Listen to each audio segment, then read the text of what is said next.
Sa huling araw ng pagsusumite ng Certificate of Candidacy noong isang araw, October 8, 2024, marami pang celebrities ang humabol na mag-file para kumandidato sa darating na halalan.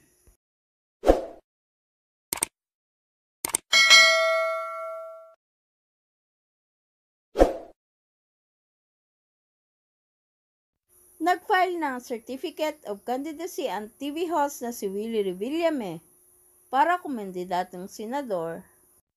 Ang dating senador at asawa ni Sharon Cuneta na si Kiko Pangilinan ay nagsumiti rin ng Certificate of Candidacy para tumakbo bilang senador.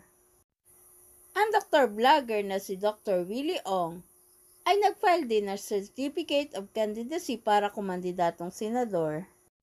Ang nakapiit na leader ng Kingdom of Jesus Christ na si Apollo Kibuloy ay nag-file din sa pamamagitan ng kanyang lawyer upang tumakbong senador.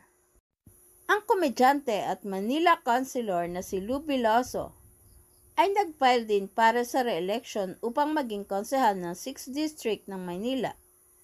Nag-file din ng Certificate of Nomination and Acceptance ng Agimat Party List ang anak ni Senator Bong Revilla Jr. na si Brian, gayon din ang beauty queen na si Samantha Panlilio at ang character actor na si King Gutierrez.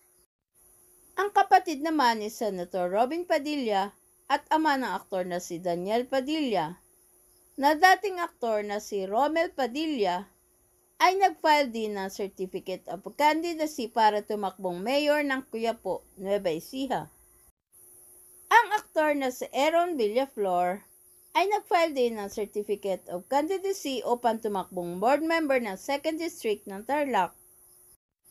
Ang kapatid ni na Anjo at Jo Marie Iliana na si Ryan Iliana ay nagsumiti din ng Certificate of Candidacy upang tumakbong re-electionist councilor ng District 2 ng Parañaque.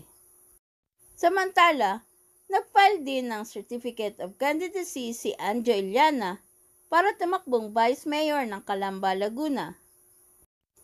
Ang dating mayor at TV host na si Isko Moreno ay muling nag-file upang tumakbong mayor ng Maynila. Ang singer at vlogger naman na si Mocha Uson ay nag-file din ng Certificate of Candidacy para tumakbong councilor ng 3rd District ng Maynila. Ang anak ni Isko Moreno na si Joaquin Dumogoso ay nag-file din para kumandidatong councilor ng 1st District ng Maynila. Ang aktor na si Ervic Vihandre ay nagsumiti din ng Certificate of Candidacy para sa re-election bilang councilor ng 1st District ng San Juan. Ang dating basketball star na si Paul Bong Alvarez ay naghain din ng kandidatura para sa konsehal ng 3rd District ng Maynila. Gayon din, nag-file din ang kanyang Certificate of Candidacy para kumandidatong councilor ng Pasig City ang magandang aktres na si Aramina.